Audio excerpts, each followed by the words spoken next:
The world felt different when they stepped back through the Godswood gate. It looked the same at a glance. Snow lay on the stone path in a thin, unbroken sheet. Frost feathered the iron hinges, gleaming faintly in the lantern's spill. The wind still prowled the courtyard in slow, circling gusts that worried at banners and nipped exposed skin. Men still worked, hauling firewood, crossing from stables to kitchens with buckets of slop and grain, calling to one another in that blunt, economical northern way. Yet to Daenerys something had shifted. The air seemed to sit more heavily against her skin, as if it had taken note of her words and was testing their weight. Robb Stark walked at her side, cloak swinging with each step, boot heels thudding on packed snow. Gray wind loped ahead, pausing now and then to glance back as if checking that dragons had not decided to make sport of their king while his back was turned. They had left the beasts in the Godswood's shadows, by unspoken accord. Let the old gods feel their heat a little longer. Near the covered well, Catelyn Stark waited. She stood with her hands tucked into the sleeves of her gray wool gown, cloak drawn close. Her hair, red darkened almost to brown in the lantern light, was braided back severely. No crown rested on her brow, yet Daenerys thought she had rarely seen anyone look more like a queen. Her eyes went first to her son, flicking over him quickly, counting limbs, reading set of jaw, the tension in his shoulders. Only when she saw that he had taken no hurt did she turn that pale, assessing gaze on Daenerys. "Well?" she asked. Robb slowed. For a moment he looked younger, bareheaded in the cold, snow clinging to the fur on his shoulders. Then his back straightened, the king settling over the boy once more. "It is done," he said. "We have sworn. She will not turn her dragons on the north. We will not turn our backs when she calls us south against the Lannisters." Catelyn's brows lifted just barely. "You speak plainly, at least." Daenerys felt a flicker of something sharp, defensiveness perhaps, that they spoke of her in the third person as if she were not there. Old habits, she reminded herself. Old grief. This woman had seen two men she loved destroyed by the house whose name Daenerys bore. "You may ask me as well, my lady," she said quietly. "I was there when the oaths were made. I spoke them." Catelyn's gaze moved back to her. In it Daenerys saw no courtesy mask, no quick, easy smile like the traitors of Karth or the magisters of Pentos. There was only frank scrutiny. "What did you ask of my son?" Robb's mother said. Daenerys met her eyes. "That when I move against the house that killed his father and mine, he stand with me," she replied. "Not as a subject, as an ally, if the North can spare the strength without baring its throat to winter." Catelyn's fingers flexed inside her sleeves. "And in return, you swear not to burn my home." "In return," Daenerys said, "I swear not to raise my dragons against the North, not for crown, nor pride, nor past wrongs. If I fail in that, there will be nothing left of me worth your hatred." For a heartbeat, the older woman's face changed, not in any obvious way. Her mouth did not soften, nor did tears spring to her eyes. It was more like the brief loosening of a knot that has been pulled tight for too long. "You sound very sure of what you are not," Catelyn said. "Less so of what you are." "I am learning," Daenerys answered, "what kind of queen I might be." Catelyn inclined her head once, as if some small thing had been acknowledged. "We have all had to learn more quickly than we wished." Her gaze moved to Robb. "Will you proclaim this oath in the hall?" "Yes," he said.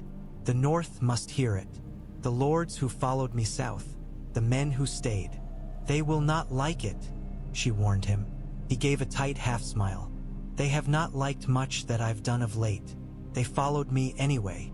Daenerys thought of oaths again, of how they bound the giver and comforted the receiver, of how rarely they truly suited both. "When wolves and dragons speak together," she said softly, "those who live in the den deserve to hear the words." The great hall filled as if called by some invisible horn. Word ran quickly through Winterfell. The king had returned. The dragon queen had walked in the Godswood. Oaths had been spoken beneath the heart tree. Men who had been dicing in the barracks or warming themselves in the kitchens came stamping in, brushing snow from shoulders and beards. House banners were hastily unrolled and hung at the sides.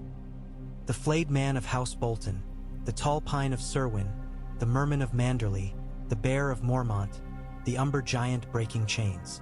Daenerys watched from near the high table as they took their places, feeling the weight of their attention like heat from the hearth.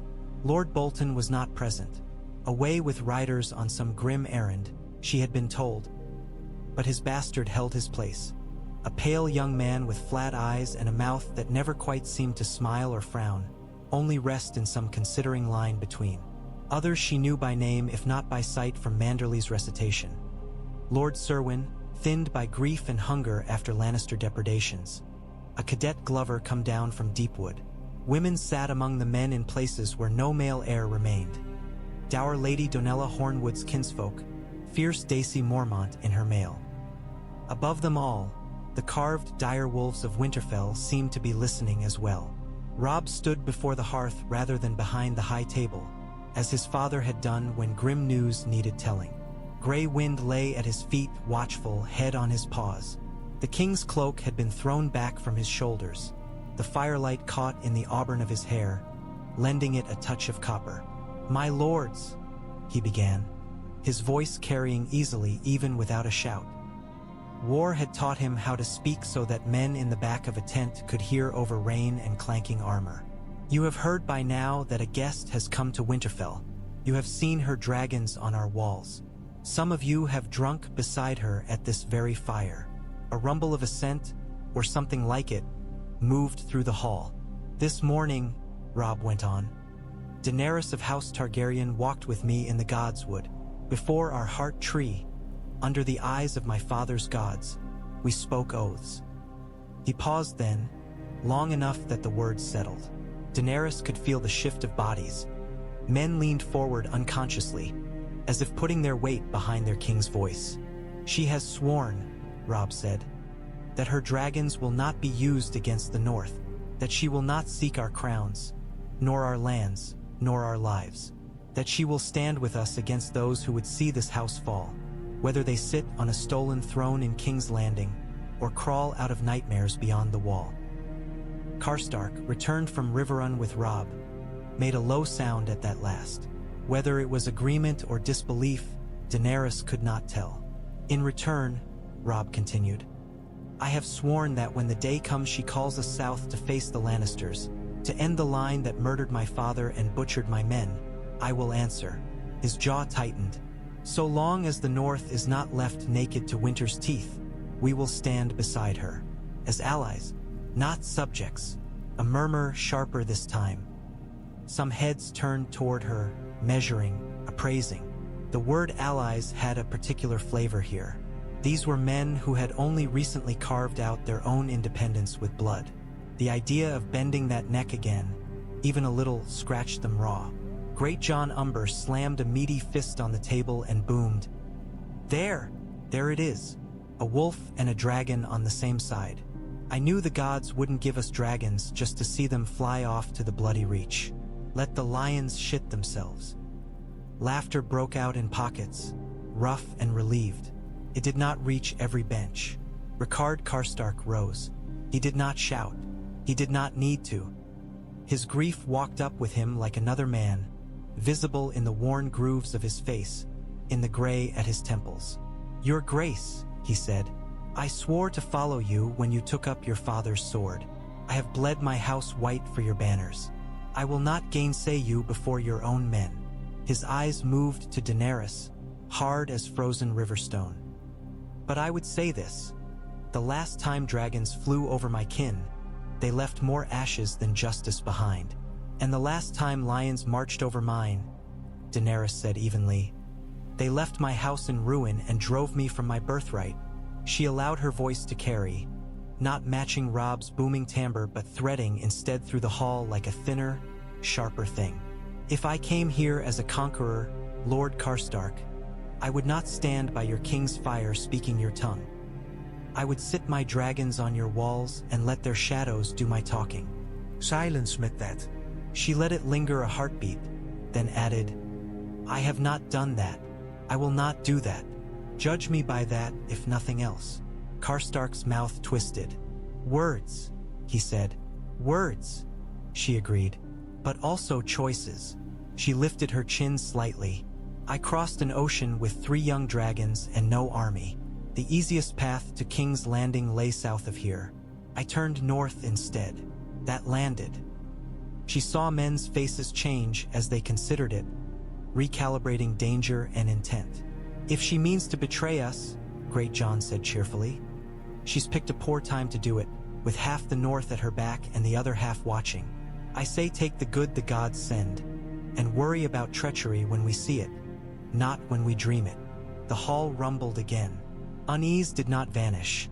Suspicion did not melt like frost near the kitchens, but something in the air eased, fractionally, in her favor. Robb let it go only so long before he added, I do not ask blind trust. I ask you to see what stands before you. A queen with dragons who has chosen to swear to the north before she ever laid eyes on a southern city. His gaze swept the hall. We have bled alone long enough. If we are to face both lions and the long night, we will need more than steel and stubbo. Ernest. He did not look back at her as he said it. He did not need to. The weight of his words settled on her shoulders like another cloak. A burden she had chosen, but a burden nonetheless. The world beyond the wall was a white abyss. Jon Snow had spent enough nights on the wall's heights that the view no longer stole his breath as it once had. But there were still moments when it caught at him. Some combination of light and silence and the sheer scale of it. Today the sky was the color of old tin, flat and dull. The forest below looked like a sea frozen midstorm, trees locked in writhing shapes under snow. The river was a pale scar, its surface mostly frozen, only the faintest suggestion of movement in the darkest channels. No wildling fires showed, no movement but the occasional drift of snow from a heavily laden branch. Ghost stood near the crenellations, for almost indistinguishable from the drifts piled against the stone. His red eyes watched the horizon, unblinking. The raven came out of the gray like a scrap of night torn loose. It beat its wings clumsily, as all ravens seem to, and yet it found the highest parapet without hesitation, landing with a rattle of claws on Jon's outstretched forearm. Easy, then, Jon murmured, steadying it. Its weight was nothing compared to a sword, yet he felt it as keenly. Ravens meant messages, and messages meant trouble more often than not. He unfastened the small canister tied to the bird's leg, fingers stiff in his gloves. The seal that had once held the parchment closed was broken. Maester Aemon had already read the message, then sent it on to the Lord Commander, who had passed it finally to Jon. Still, Jon felt a strange tightness in his chest as he unfurled the scrap. He knew his brother's hand. The lines were a little more angular than when they had last written as boys, but the bones were the same. Jon, the Maester at Winterfell will send you a proper letter with the full account and the King's Council's thoughts. I wanted you to hear this from me, plain. A woman has come to the north, Daenerys of House Targaryen. She brings 3 dragons. She has sworn in the Godswood that she will not use them against the north. I have sworn that when the time comes to face the Lannisters, if we can spare the men, we will stand with her. She speaks of dreams and cold things beyond the wall that sound too much like old Nan's tales for my liking. If you see aught that makes you think those tales are more than tales, send word, fast, and without softening it for my sake. You once said, before I rode south, that we are stronger when we face the truth together. I find I still need that if you can give it. Your brother, Robb. The wind plucked at the parchment, trying to take it. Jon folded it carefully instead, tucking it inside his cloak, against his ribs. Targaryen. Dragons. He had heard rumors, of course.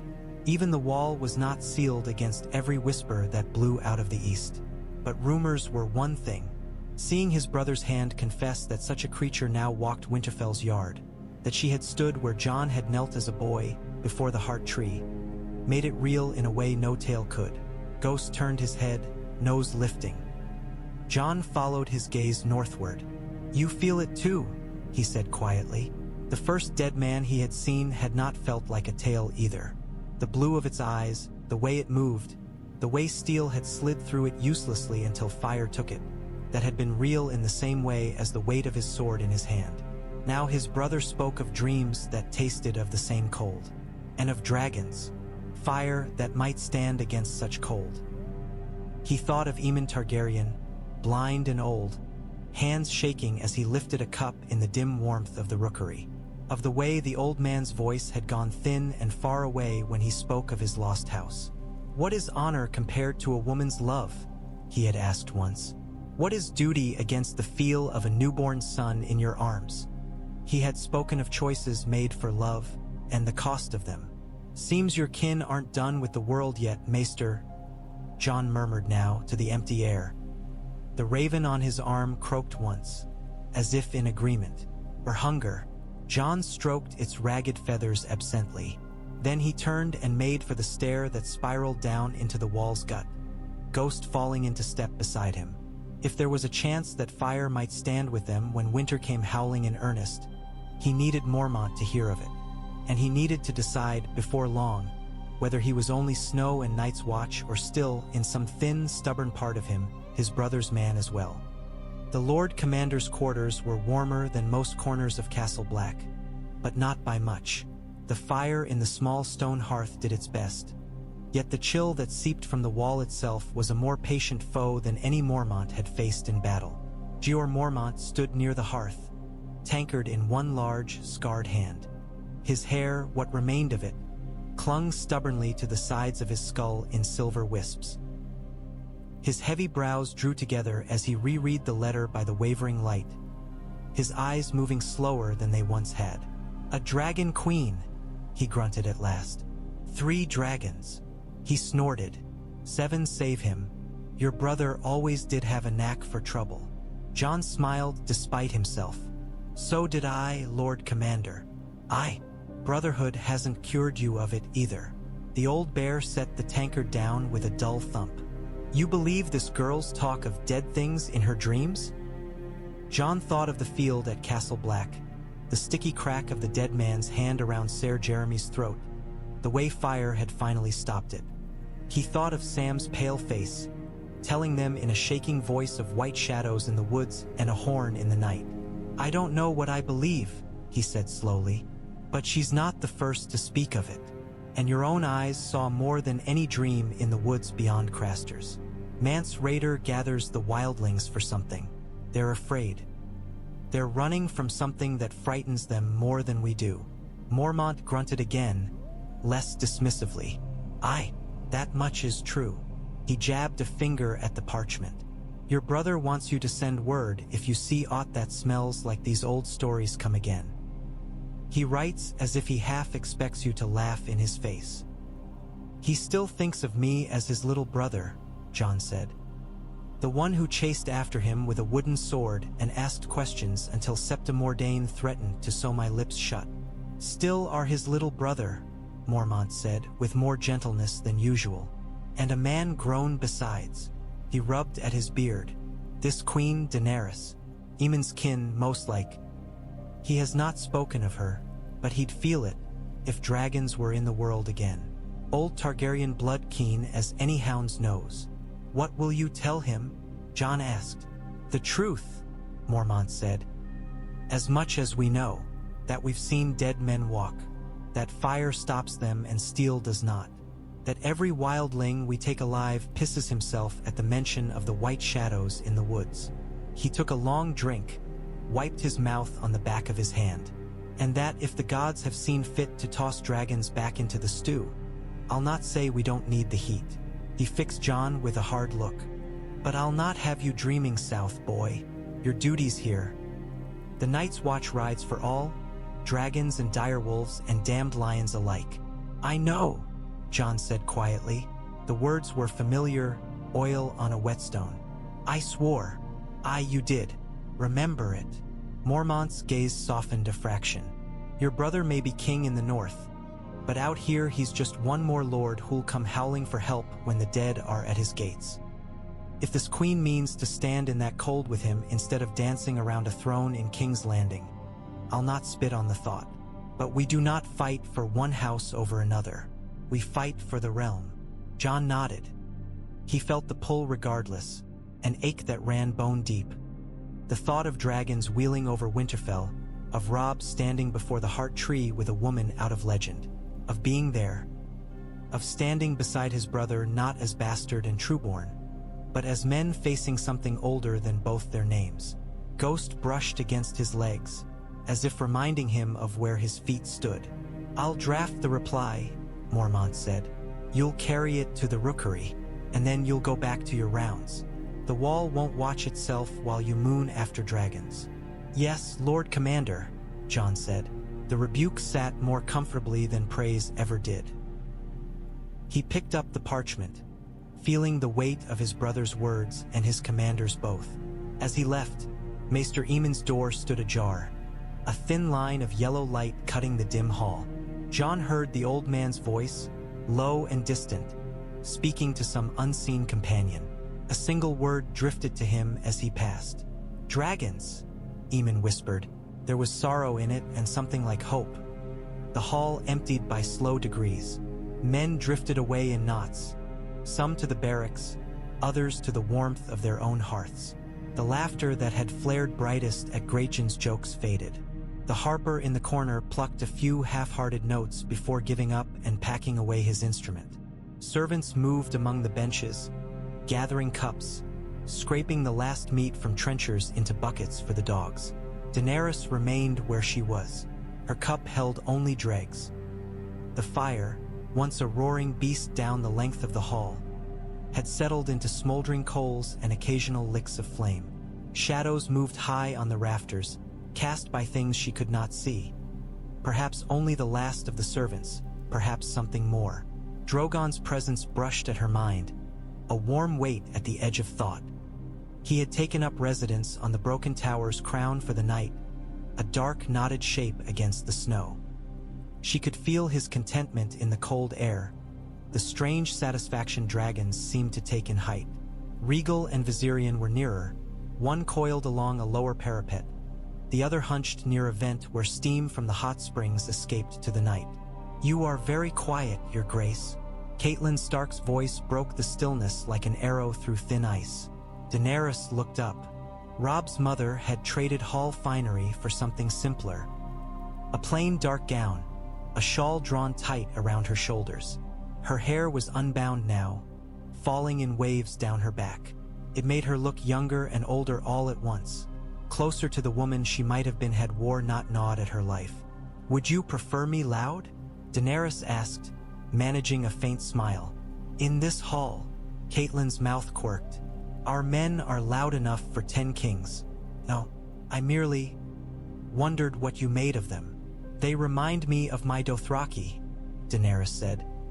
Fewer bells, more beards, less inclined to dance, equally inclined to reach for steel when threatened. She let her fingers toy with the rim of her cup. "They love your son." Catelyn's gaze softened, just a little. "They do. Perhaps not as much as I do." Her eyes hardened again, which is why I watch closely when new powers take an interest in his fate. "I have sworn not to take his crown," Daenerys said, "nor his land, nor his men, save when he chooses to lend them." "You have." Catelyn stepped closer, lowering herself onto the bench opposite. The movement was graceful, but Daenerys saw the traces of weariness in it, in the slight stiffness of her joints, the careful way she tucked her skirts. "I am not my husband. I do not put all my faith in words spoken before trees, however old." "And yet you allowed him to go." Daenerys tilted her head. "You did not try to stop him from meeting me." "I have tried to stop my son from certain paths before," Catelyn said quietly. "He has taken them anyway. I have learned to pick my battles, and to be present when I can, rather than absent and ignorant." She folded her hands atop the table. They were strong hands, Daenerys noted. The hands of a woman who had known work, not just embroidery. "I wanted to ask you something," Catelyn went on. "Not as a queen, as a mother." Daenerys blinked. "I have no children," she said. The words still stung a little. Not of your body, Catelyn said, but you have 3 that fly. And you have taken others under your protection. Freedmen, soldiers, followers. She took a breath. If the day comes when my son's oath to you and his duty to the north come into conflict, what will you do? The question was not an accusation or a threat. It was worse. It was an honest plea for foresight where none could truly exist. Daenerys thought of the Red Waste again, of choosing to lead her people onward rather than let them lie down and die one by one. Of the times she had chosen a city's freedom over the safety of her own little host. I cannot see every path, she said slowly, but I can tell you this. I will not ask him to strip his house bare to feed my war. I will not demand that he leave your people defenseless for the sake of my revenge. If the choice comes between burning the north and losing my chance at the throne, I will let the throne go. Catelyn's eyes searched her face. You say that now, when it is only a possibility. I say it now, Daenerys repeated, so that when the moment comes, you can hold me to it.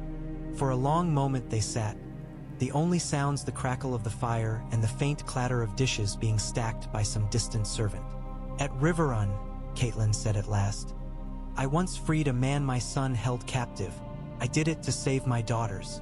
In doing so, I cost him a hostage that might have ended this war sooner. Some days I think I saved my girls. Most days I think I condemned many others to die. Her hands tightened, knuckles blanching.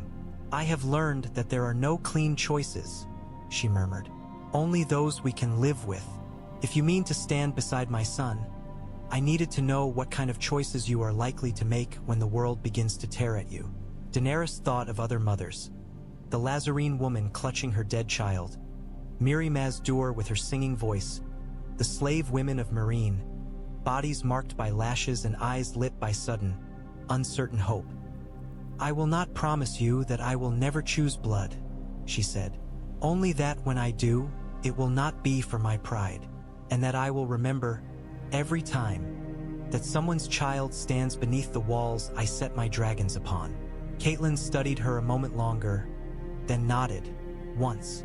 Then perhaps, she said, the gods have not been wholly unkind, sending you here instead of to King's Landing. Robb's solar smelled of old parchment, tallow, and wet fur. The fire in the little hearth did its best, but the cold crept in regardless through stone and glass and the thin spaces where would met frame. Snow pattered against the arrow-slit window, the sound a soft, constant hiss. On the table before him lay 2 maps. One showed the north in all its stark simplicity.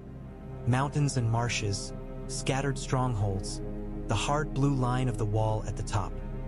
The other sprawled wider, encompassing the riverlands, the westerlands, the narrow band of coast that led toward King's Landing. Between the two, his carved wolf lay like a beast stretched across too much territory, its head in the riverlands, its tail still curled at Winterfell.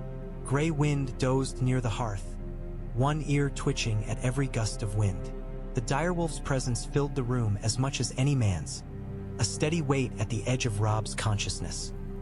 You're sulking, he said to the wolf without looking up. Gray wind's red eye cracked open briefly, then closed again. His tail thumped once. You don't like the dragons, Robb went on. I feel it every time they pass overhead. You bristle like a cat with its tail trod on. Another thump, harder this time. Robb smiled faintly. They unsettle me too, he admitted. He had seen wonders and horrors both since leaving Winterfell as a boy scarcely more than 16. He had watched men die by the dozens, hacked apart in muddy fields. He had seen knights he'd admired crawling in the dirt, begging for mercy. He had cut a man's head from his shoulders and felt, in the moment of the swing, that he understood his father a little better and liked himself a little less. None of that had prepared him for the sight of a dragon's shadow gliding over his own roofs. He set the wolf carving on the north map, near Winterfell. With his other hand, he reached for a fresh piece.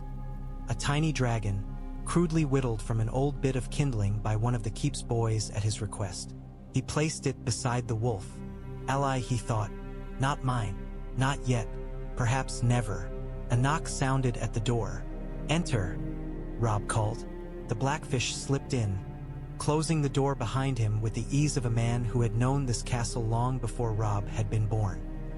Brynden Tully's face was its usual arrangement of hard lines, but his eyes were keen. "You look like a boy I once saw trying to decide whether to keep a stray hound or not," he observed. Robb huffed.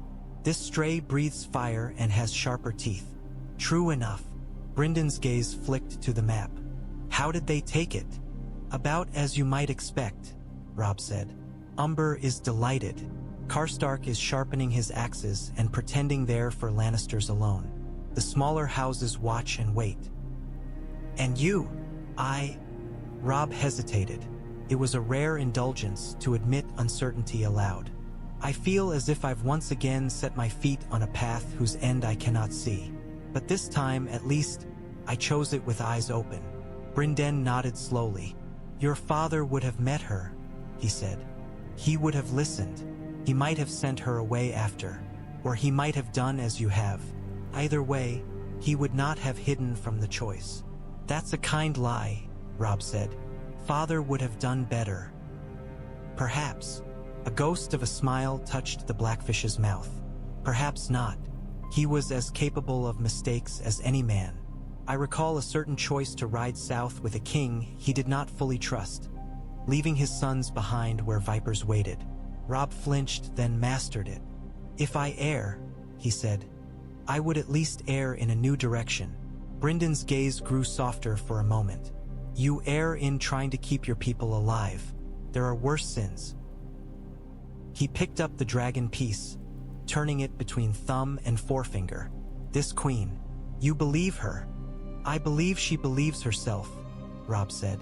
"I believe she has seen things in her fire that match too closely the stories we have dismissed for generations. Jon wrote of dead men on the wall, of steel failing and fire succeeding. If even half of that is true, then—" He gestured at the map. "Our quarrel with the Lannisters is a child's game compared to what may be coming." "Children's games still spill real blood," Brynden said. "The lions won't stop biting because winter comes. They'll only bite harder." "I know." Robb's hand closed briefly over the Westerlands on the map. "Which is why I will not march south blindly. When I go again, it will be with winter at my back and dragons in the sky." His jaw set. "If she keeps her word." "And if she doesn't?" Brynden asked. Robb met his uncle's eyes. "Then I will fight dragons," he said simply. "As I have fought everything else the gods have seen fit to throw at us. But I would rather not. I would rather stand beside them this once." Brynden studied him for a long moment, then nodded. "You sound more like a king than when you first put that crown on," he said. "Perhaps the dragons did us a favor there." The dawn over Winterfell was a pale, reluctant thing. Daenerys stood on the inner rampart, the stones cold beneath her boots, her cloak pulled tight. The sky above the outer walls had the washed-out look of a world not yet committed to daylight. Smoke from the castle's chimneys rose in thin threads, snatched at by higher winds. Below, the courtyard had come alive.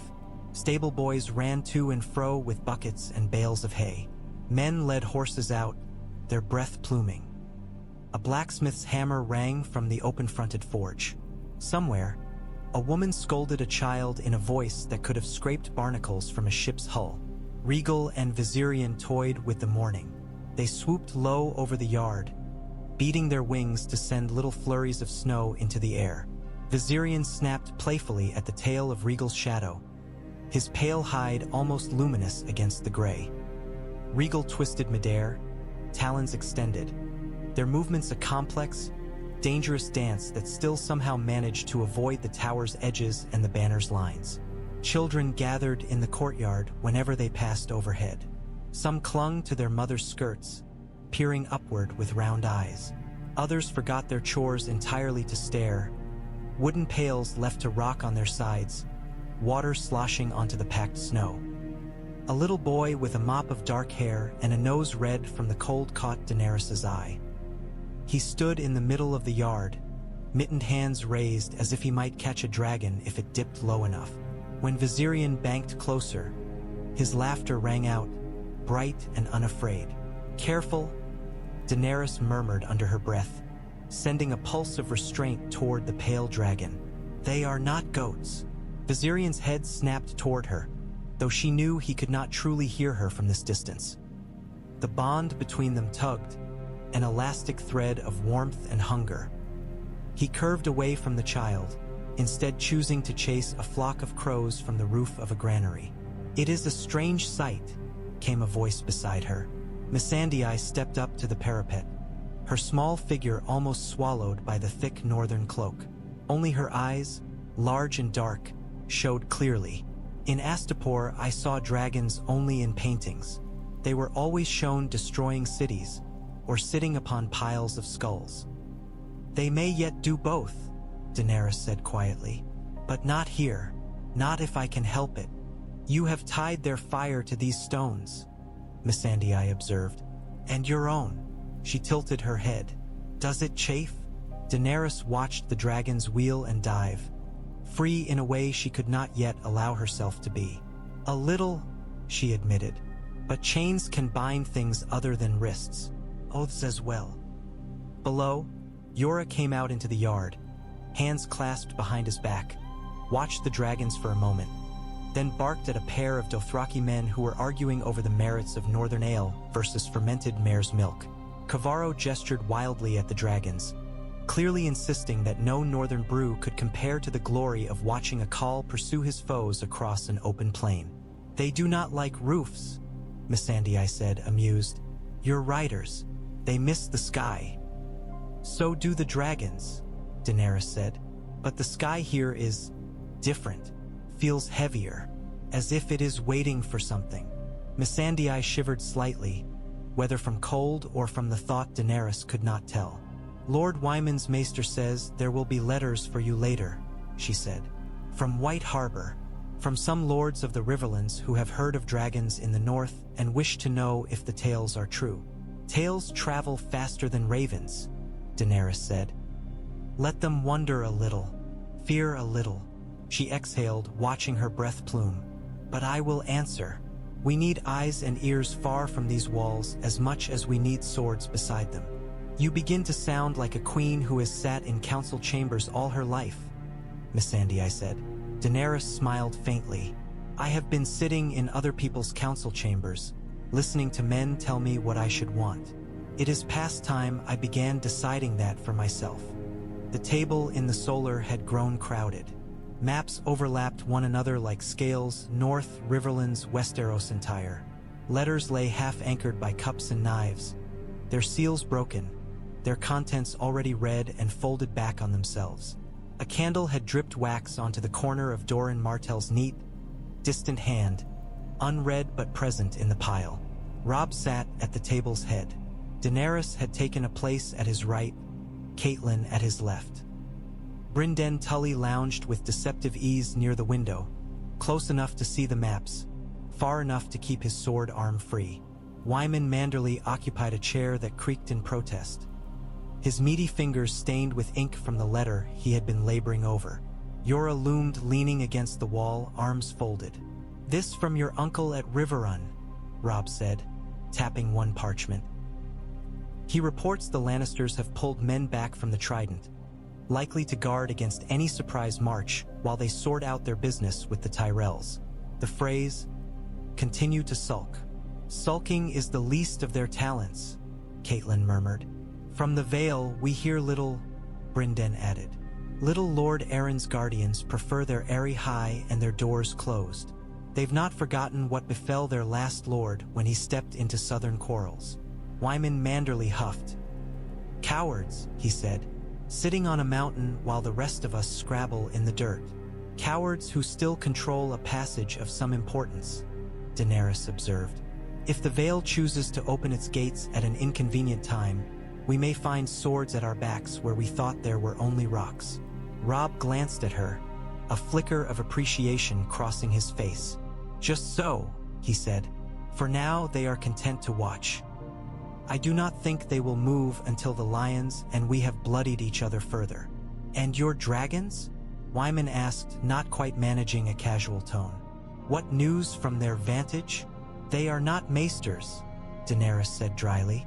I cannot send them to spy in council chambers and expect them to remember what was said. But they see armies, smoke, fire. Her hand hovered over the reach on the largest map. There has been burning here, not on a city, on fields. Someone sends a message with torches. Stannis, perhaps, Brynden said. He has been busy with his red priests and his burning hearts. Or a new game between Lannister and Tyrell, Jeor put in. If they begin to quarrel, we could profit. Robb rubbed at his brow. We will not profit from anything until we know the shape of this larger threat. His finger tapped the top of the map, where the wall sat like a final line of ink.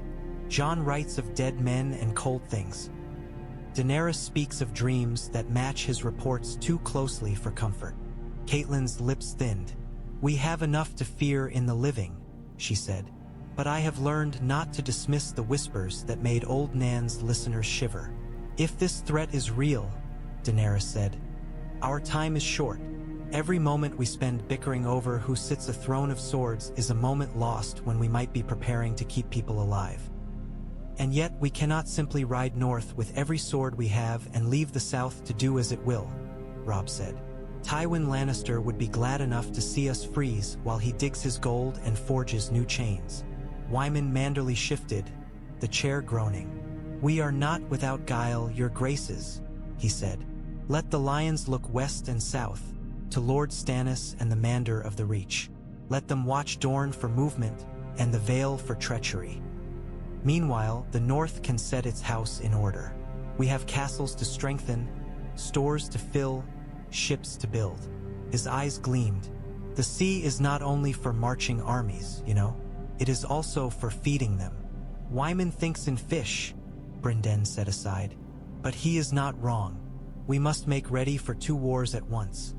One of men, one of whatever comes with the cold. Daenerys looked at the cluster of pieces on the map. Wolves, trout, lions, stags.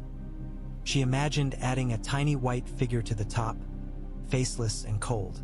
There was no room for it, yet it loomed larger than any of the others in her mind. I will begin training, she said suddenly. They all looked at her. With what? Robb asked. With dragons, she said. We know they can burn men. We do not yet know how they fare against things that do not die as men do. I will teach them to fight as one and to answer quickly. If the wall calls, we must be able to fly, not stumble. Jorah's eyes narrowed. You mean to go to the wall yourself? If I send only dragons, men will call it attack, not aid, she said. If I go, they may yet listen.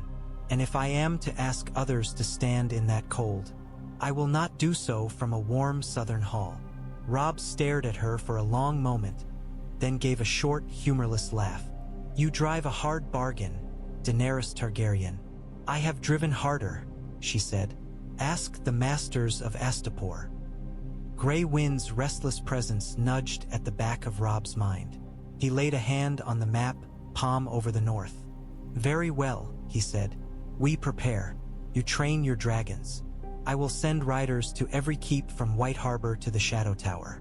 Stores will be counted anew, arms checked, and a raven will fly to Castle Black, telling them that when winter's storm finally breaks, they will not stand alone.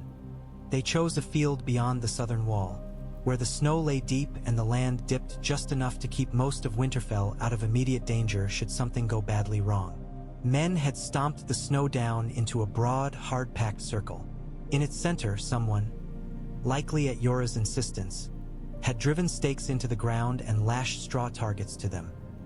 Each target bristled with shards of a dark, glassy stone that looked black in the weak daylight and glimmered indigo in the firelight when it caught an ember's glow. Dragonglass, Jorah said, picking up one of the shards from a crate. Obsidian. The Maester here had some in his stores. Says it's used for knives and spearheads sometimes. Old stories claim it's good for other things too. Daenerys ran her thumb along the edge. It was sharp as any steel. If the things in my dreams are the same as the ones your rangers have seen, she said, we will need more than stories. Drogon circled above them, impatient, the beat of his wings sending loose snow swirling. Rhaegal and Viserion paced along the edge of the clearing, leaving melted, refrozen footprints. A ring of northern soldiers stood well back, shields on their arms more out of instinct than real protection. Their faces were pale beneath beards and helms, eyes glued to the dragons. Among them, Daenerys recognized Daisy Mormont's calm, assessing gaze, and a Cerwyn man whose hand shook only slightly where it gripped his spear. "Remember," Daenerys called up to Drogon, though she knew words were less important now than intent. "The targets, and only the targets." He dropped like a stone. For a heartbeat, he was a blur of black against white, wings tucked tight. Then, just before he would have smashed into the earth, he flared, back curved, opening his maw. Fire roared out, a white-hot column that turned the air to shimmering distortion. It struck the first rank of straw men full on. Straw exploded in a spray of burning chaff. The dragonglass shards glowed briefly, then cracked, some shattering, some falling, edges still wicked. Heat washed over Daenerys, pushing back the northern cold. Her hair whipped around her face. Behind her, she heard men swear, some in fear, some in involuntary awe. "Again," she said as Drogon wheeled away. Shorter, tighter, Rhaegal with him this time. The green dragon launched from his pacing path, snow spraying behind him. He joined Drogon in the air, the two circling each other, then the field, then the targets below. Their minds brushed against hers. Hunger, play, the joy of movement, the itch to burn. She fed that itch rules instead of victims. When they dove this time, their breaths were shorter, more controlled. Gouts of flame struck the remaining targets in staggering succession, leaving some smoldering, others charred black but still upright. Viserion watched a moment longer, then gave a petulant screech and leapt into the air to join them. "This is madness," one of the northern men muttered, "teaching fire to be clever." "This is survival," Daisy Mormont said. "Better clever fire we can call than wild fire that comes when it pleases." Daenerys turned the words over in her mind as she guided her dragons through another pass. They answered her more quickly now, turning when she directed, shortening or lengthening their exhalations with some effort. They would never be swords in her hand, precise and wholly obedient. They were dragons, but they could be more than wild storms. "Imagine them above a field of whites," Jeor said softly, coming to stand beside her. "Flame leaping from one knot of dead flesh to another. If the stories are true, if fire stops them for good, if..." Daenerys echoed. The word was a weight all its own. "We do not yet know how they die, only that they do not fall easily." She watched as Drogon overshot a target and sent a sheet of flame skimming dangerously close to the line of soldiers. Men ducked. Daisy stood her ground, cloak smoking slightly, eyes narrowed but unafraid. "Control," Daenerys murmured to Drogon, sending a pulse of disapproval along their bond. He rumbled, more put out than chastened, but adjusted his next pass. "Every time you use them like this," Jeor said, "you make the North more yours." She shook her head. "They are not mine," she said. "No more than the dragons are. They are Robb's, the North's. I only stand beside them for a time." Jeor looked at her sidelong. "You won't be able to stand only beside forever," he said. "Sooner or later, you'll have to decide whether you mean to lead, or only light the way for others." She did not answer. Instead, she watched her dragons burn the last straw man to cinders and imagined a line of pale, unblinking eyes extinguished in their place. From the dragon's vantage, the world resolved into circles of fire and darkness. Drogon flew highest, his black wings beating a slow, steady rhythm. Below him, Winterfell's many walls formed interlocking rings. Stone and snow and the occasional glint of water where the hot springs bled their warmth through fractures in the rock. Torches pricked the ramparts like sleepy stars. Smoke rose from the great hall's roof, thick and steady. Rhaegal and Viserion flew lower, tracing lazy ellipses around towers and over courtyards. Their keen eyes picked out movement. A guardsman pacing his watch, a scullion slipping out to dump slops, a stable boy curling up in the straw beside a favorite mare. Life, bound to this little knot of warmth in a sea of cold. Drogon's gaze, insofar as a dragon's gaze could be said to focus, returned again and again to a single window in the central keep. It glowed softly, long after most lights had gone out. From inside, faint movement. Shadows crossing, pausing, crossing again. Within, Daenerys and Robb stood once more over maps. The table was less crowded now. Wyman had rolled himself away to whatever pallet he called a bed. Catelyn had gone to snatch what rest she could. Brynden had disappeared to his own devices, which likely involved quietly fortifying any corner he could reach. Only the two of them remained, and the low-burning candles. "If the Karstarks grow restless again," Robb was saying, "I will need you to remember that their grief has hollowed them out. Ricard looks at every choice I make and sees only the sons he lost." "I know something of that," Daenerys said. "Loss shapes how we see the world, but it does not excuse everything we do in answer." He gave her a tired look. "You speak like an old woman sometimes." "I feel like one some days," she replied. He laughed softly. The sound surprised them both. Outside, Drogon banked, his shadow sliding over the window for a heartbeat. Robb glanced up instinctively. "Will they do that all night?" he asked. "Probably," Daenerys said. "They like to watch. It makes them feel satisfied somehow. To know where their lair is, where their flock sleeps." "Flock," he repeated, amused and bemused. "You make us sound like sheep." "We are to them," she said. "Sheep that sometimes throw spears." He shook his head, returning his gaze to the map. "We have much to do. Too much, perhaps. Strengthening keeps, stocking granaries, quieting lords who would rather fight each other than the men who actually killed our kin. And teaching dragons to mind their mistress," she said. "And teaching a king to mind his ally," he returned, mouth quirking. The word hung between them. She traced a line from Winterfell to the wall with one fingertip. "When the time comes to fly," she said, "I will go first. It is easier to ask men to walk into danger when you have already stepped into it yourself." He looked at her for a long moment. "Ned Stark once told me," he said quietly, "that the man who passes the sentence should swing the sword. I did not understand it then. I do now. Sometimes I think it is why he died. Because he could not bear to ask other men to die for a truth he felt he should face." "You fear that will be your fate," she said. "I fear," he replied, "that I will not know the difference between necessary death and pointless sacrifice until it is too late. That I will lead good men into darkness and never see them emerge." "You already have," she said.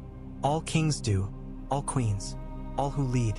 The best we can do is make sure the darkness is one that would have come regardless."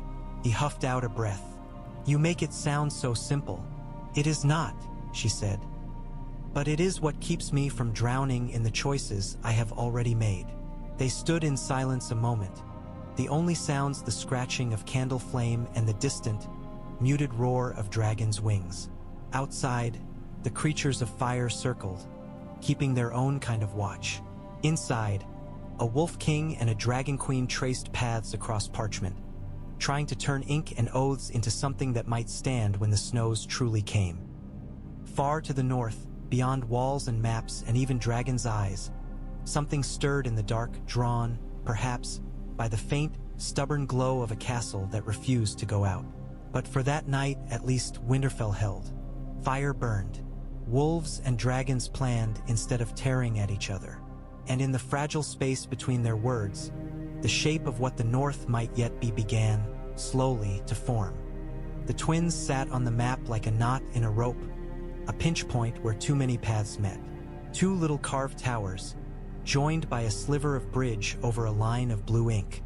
The river itself seemed to bend in deference to the Frey's holdfast, forced to split around their stone teeth before rejoining below. Whoever held that bridge held more than rock and water. They held the North's throat. Robb's hand hovered above the towers, fingers curled as if around an invisible hilt. "We cannot leave them as they are," he said. "If Walder Frey sulks much longer, he'll find someone else to sell his bridge to. And if that someone is Lannister, every march we make south becomes a walk into a noose. The old goat won't give you his bridge for sweet words," Brynden Tully said. "He wanted a queen for his brood. You gave your crown to another." His eyes slid briefly to Daenerys, then back to Robb. "He will want blood for that, or something that smells close enough." "Edmure's wedding bought us a path once," Catelyn said, jaw tight. "It may have to buy us forgiveness now." Robb flinched. "I will not trade my uncle's happiness for my mistakes again." "Your uncle's happiness is already on the table," Brynden said dryly. "He was content enough with Rosslyn. It's Walder's pride that galls. And his greed." Wyman Manderly cleared his throat, the sound like a cartwheel grinding over gravel. "Pride and greed are things that can be managed," he wheezed. "If one has something to prick them with." His small eyes slid toward Daenerys. "You think the dragons are needles," she said. He smiled, all beard and sly satisfaction. "Oh, sharper than that, your grace." Old Walder hid himself behind his bridge for years, snickering at great lords. He could no more face in battle than he could leap his own towers. Give such a man a fright, and he might choke on his own ambitions. Catelyn's gaze was flinty. "Frightened men are dangerous, Lord Manderly. Cornered men more so." "True." Daenerys traced a finger along the map, from Winterfell to the Twins. "It was not so far on paper. But we cannot ignore him. If he would betray you, better to find that out where we can answer, than hear about it in a song after we are dead." Robb looked up sharply. "You think he will betray us?" "I think," she said, "that he feels wronged. A man like that, with so many sons and grandsons and so little honor of his own, will see insult where none was meant and magnify the ones that were. The Lannisters will have whispered to him, perhaps others." Her hand hovered over the Westerlands. "If we go to his hall as unarmed lambs, we may not come out." "We cannot go at all as lambs," Robb said. "But we cannot go with swords bared either. Guest right still means something in the Riverlands, even to Freys. If I ride to the Twins with half the north at my back, he will bar the gates and claim I came to take his holding, not mend a breach." "Then do not bring half the north," Daenerys said. "Bring enough to turn his stomach if he thinks of treachery, not enough to make him panic. And bring the dragons, but not into his hall. Outside his walls," Brynden mused. "Visible, hungry. The old weasel will see them every time he looks out an arrow slit and wonder how long his stone will last if they take offense." "And if he has already promised his bridge to the lions?" Catelyn asked. "Then his offense will come regardless," Robb said. "Better we be ready for it." He turned to Daenerys. "You would come?" "Yes," she said. "You will not walk into that den without fire beside you." Their eyes held. For a heartbeat, Daenerys saw a different council. One where she had not turned north, where she had flown instead to Dragonstone and let these wolves face their fate alone. The picture sat ill in her mind. "Then it is decided," Robb said. "We ride to the Twins. We mend what we can. And if Walder Frey means us harm..." His hand closed over the little towers, fingers tightening until the wood creaked.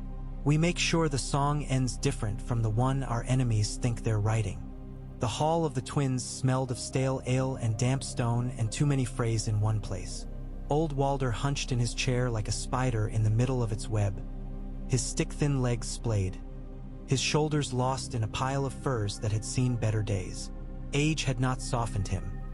It had merely shriveled him until malice was the only thing left that still seemed lively. His eyes were pale and sharp as old bone. Around him clustered sons and grandsons and nameless bastards, their faces a blur of similar features and varying degrees of obsequiousness. On the table before him lay a letter bearing the Golden Lion's seal of House Lannister. The wax had been broken, but Walder had left the broken pieces arranged carefully, symbol facing up, as if to remind everyone in the room of whose favor now brushed against his house. "Generous," Walder croaked. tapping the parchment with a spotted finger. "Very generous. A royal pardon for my impetuosity." He snorted phlegmily. "And Lannister gold enough to rebuild both towers if your precious king's dragons topple them." Roose Bolton stood to one side, the Leech Lord's pallid face as unreadable as ever. His eyes, pale, almost pretty, rested on the letter with no particular heat. "They do not promise dragons," Roose observed. "They promise protection if the North falls. Tywin Lannister is not a man to offer more than he must." Walder waved a hand, thin skin fluttering. "Bah, protection, gold, pardons, it's all one. The point is, he offers. He knows where strength lies. 2 kings and a queen cannot pass my bridge without my leave. That's power. I should have been born a Tully, not left festering up here."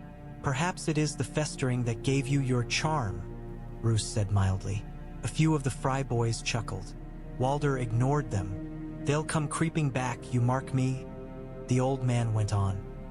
"Little wolf with his tail between his legs, dragon girl flapping along behind him. They'll want my bridge. They'll want my swords. They'll want my pretty Rosalind to keep smiling beside that oaf of a Tully. And we—" His thin lips drew back, showing surprisingly white teeth. "We will decide what to give, and what to take. Tywin Lannister expects you to take their heads," Roose said. "That is what his letter says between its lines."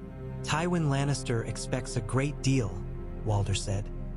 "He'll get what suits me, not the other way around."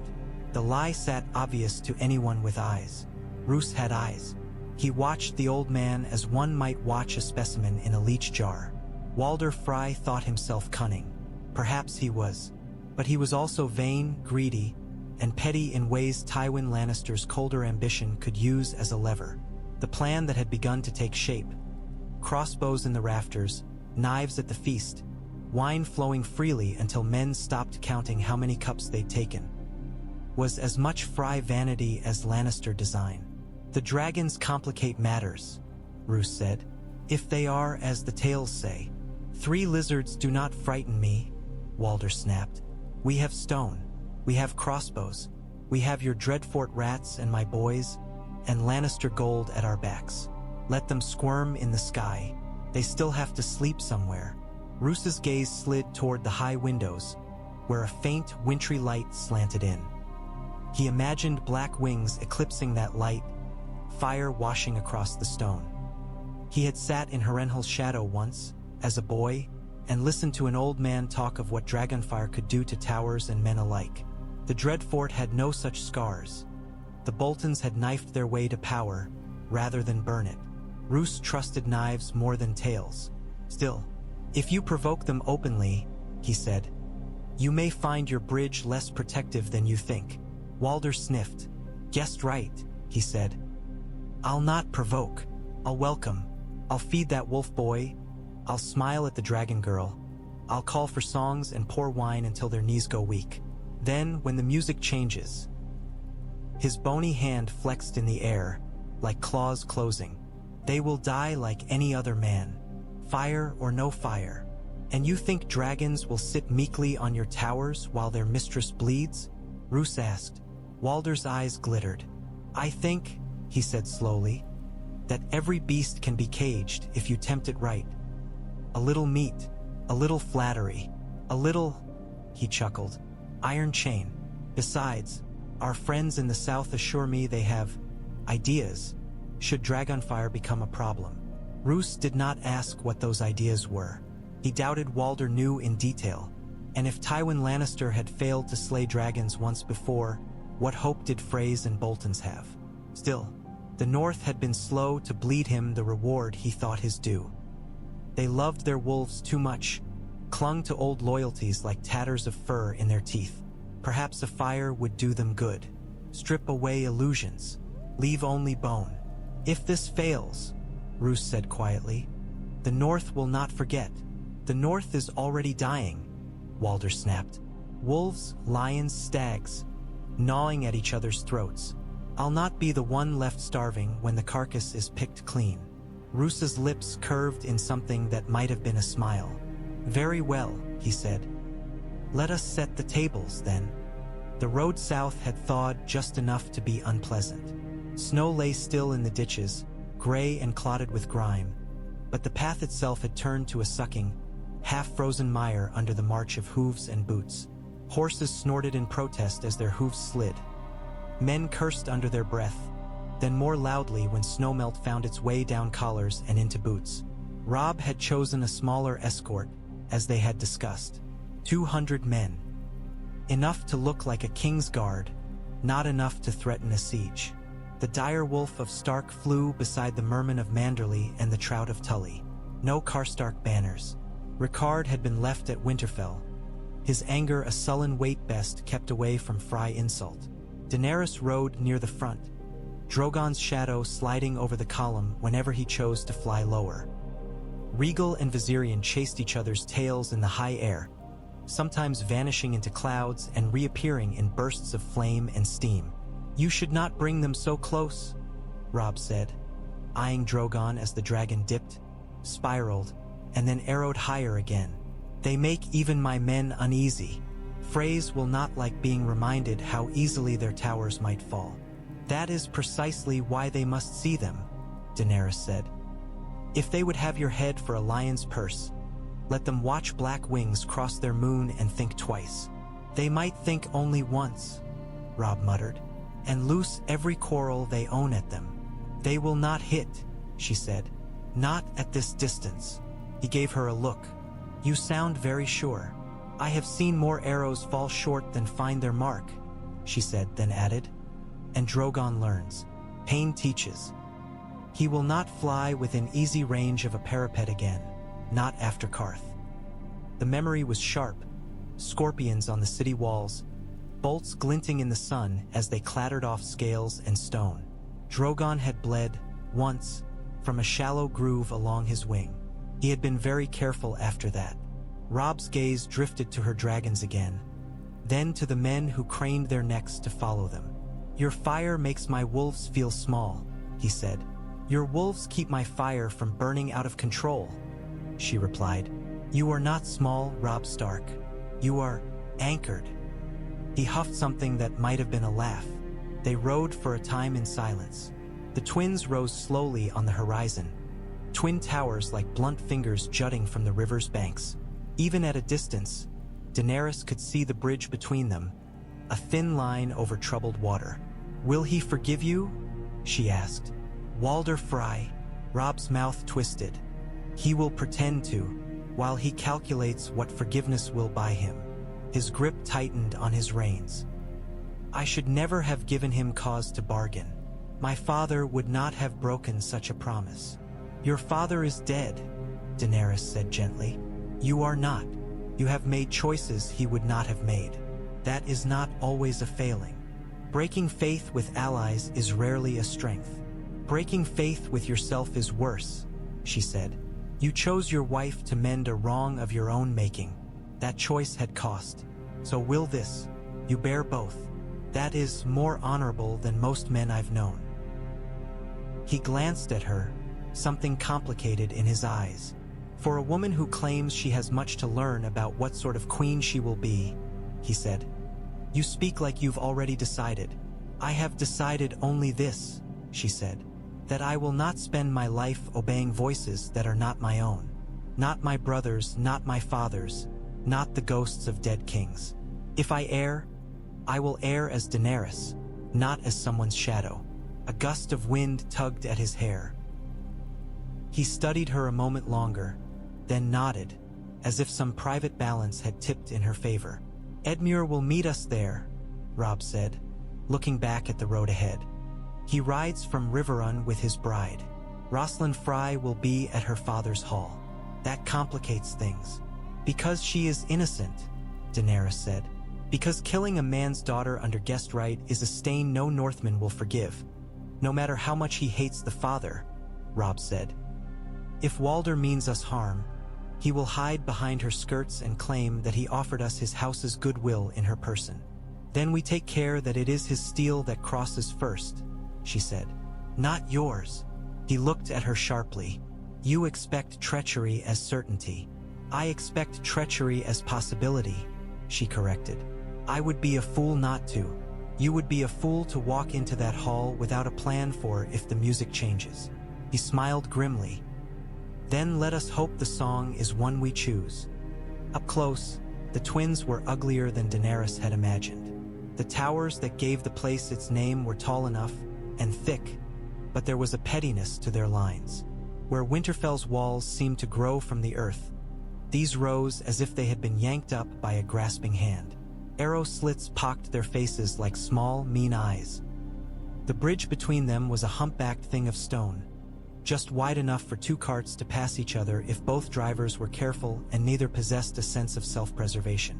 The river rushed below, green-gray and cold, swollen with melt. The Freys had choked it with their iron chain, thick links raised in a lazy arc, ready to drop at a call. Upon the nearest tower's balcony stood Walder Frey. He was swaddled in furs, his thin shoulders hunched. A gaggle of sons and grandsons stood behind him, their expressions a mix of curiosity and resentment. Banners hung limp in the chill air. The twin blue towers on gray of House Frey, the red and gold of Lannister conspicuously absent. Robb rode to the fore, cloak snapping in the wind. Gray wind patted at his horse's hock, hackles raised, lips peeled back in a silent snarl. Daenerys rode at his side, Drogon's shadow sliding over them both. The dragon let out a single, rolling cry that rattled the banners and made Walder's beard quiver. "King in the north," Walder called down, his voice surprisingly strong. "Come creeping back to my bridge. Have you? Brought a girl and some overgrown lizards instead of a bride this time." A few of the younger Freys snickered. Robb did not rise to the bait. "Lord Frey," he said, inclining his head just enough to acknowledge the man's position, not enough to suggest subservience. "I have come to mend what was broken. My uncle Edmure's marriage to your daughter has given us cause to set old grievances aside. I would cross your bridge as ally, not as supplicant."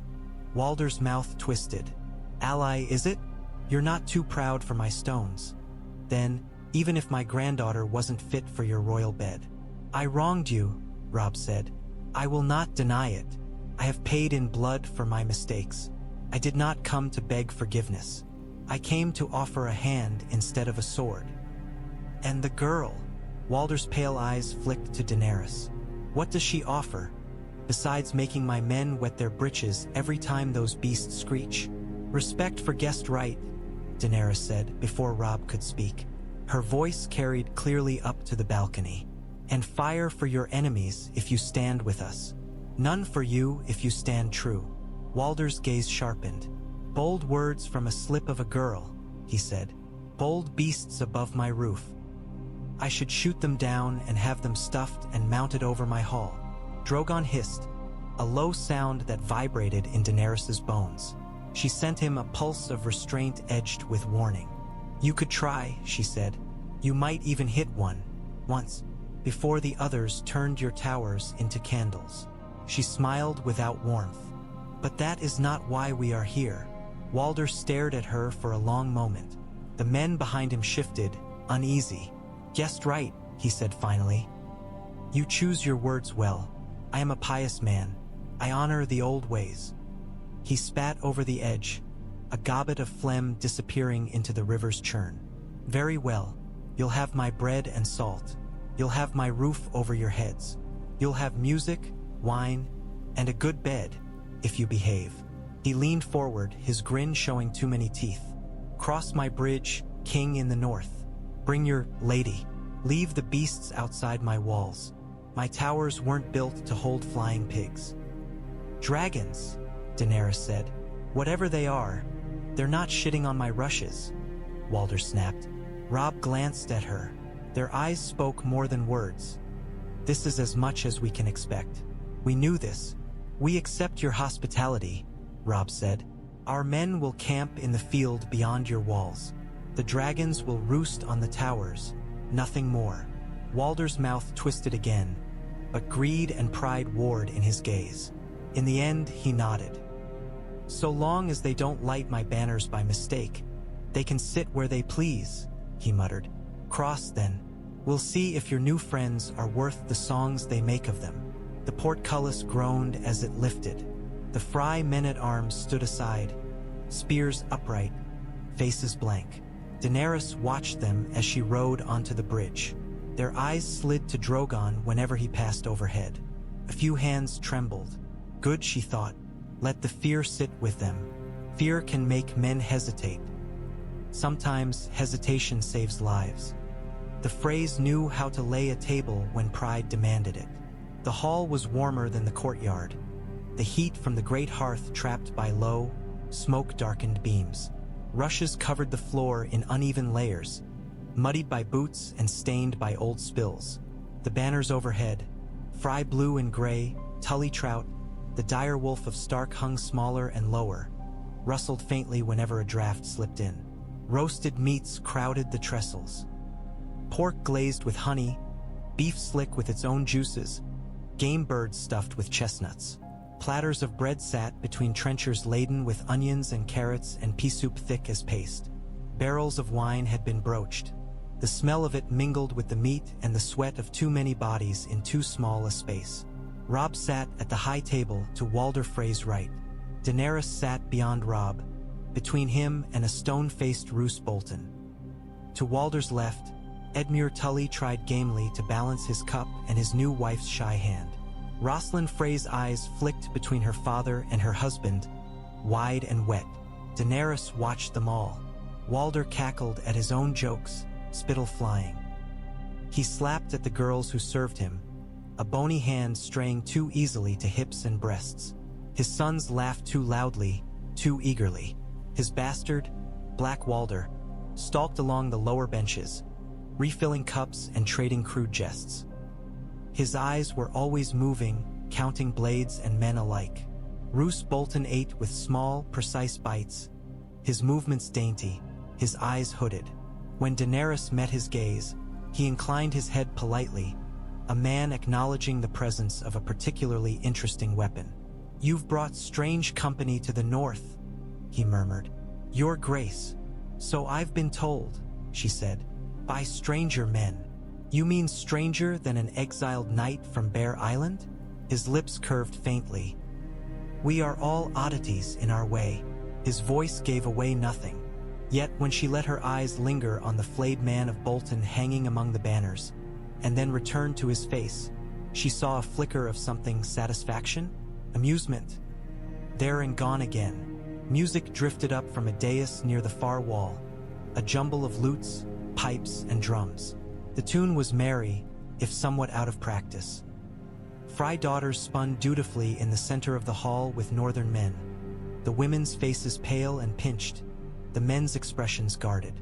Every so often, Daenerys's gaze caught on a detail that did not fit. A serving man who passed by the same spot 3 times without ever letting his jug fall low. A tapestry hung slightly awry, as if to conceal a darker patch behind. A minstrel whose hands shook when he paused between songs, though his face remained composed. The dragons tugged at her attention, restless in the dark above. Drogon crouched on one of the outer towers, close enough that she could feel his irritation at being left out of the crowded warmth.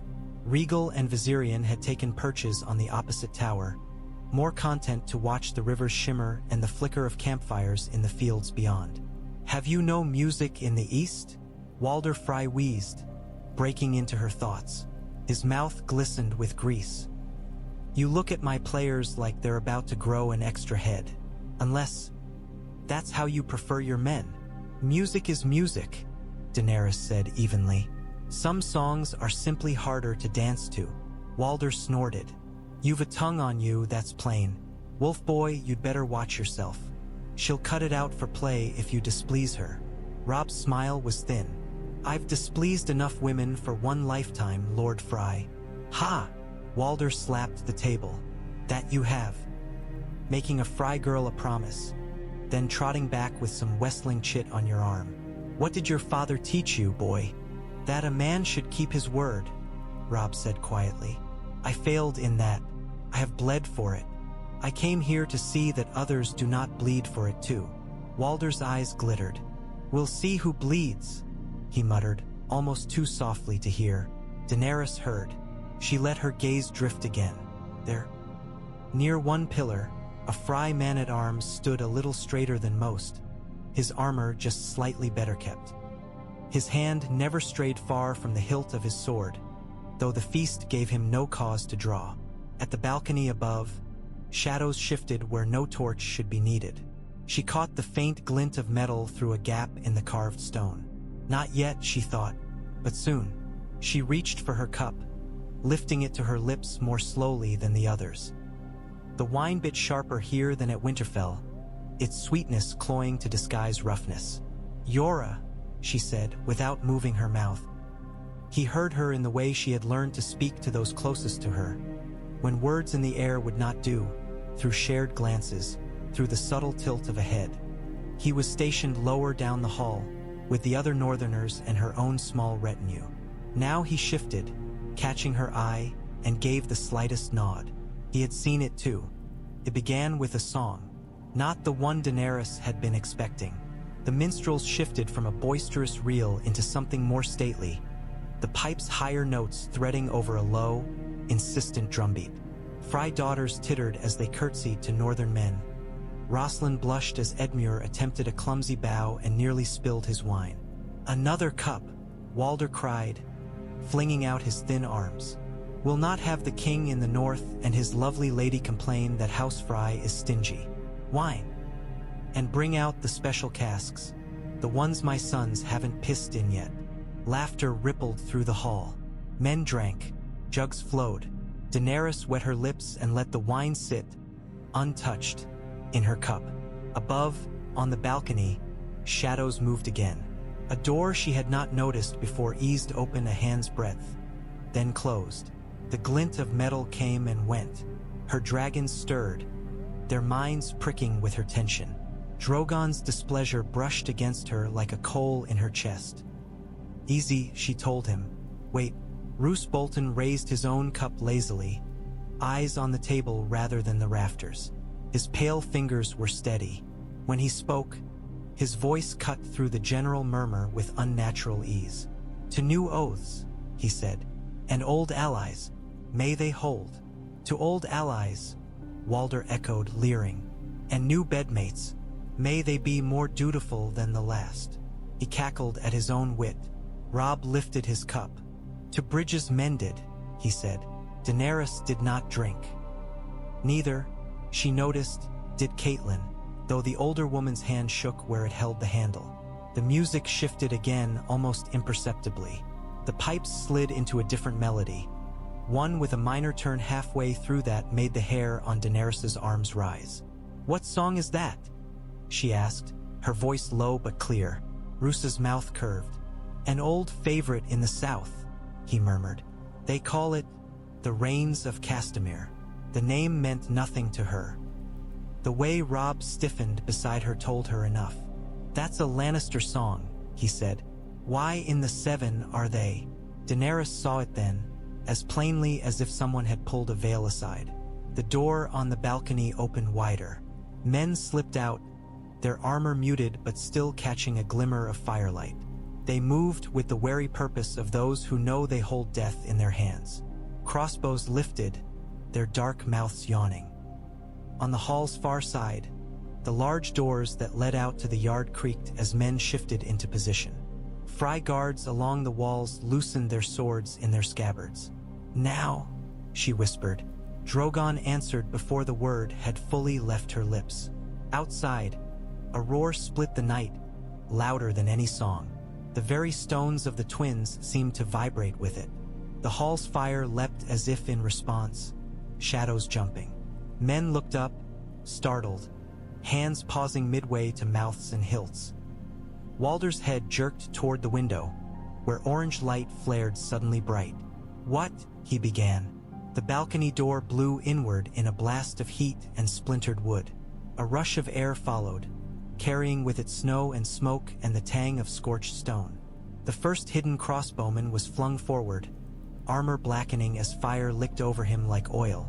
Drogon's head forced its way through the shattered opening, eyes burning like twin suns. His jaws opened, fire poured in. Screams followed, high, raw, disbelieving.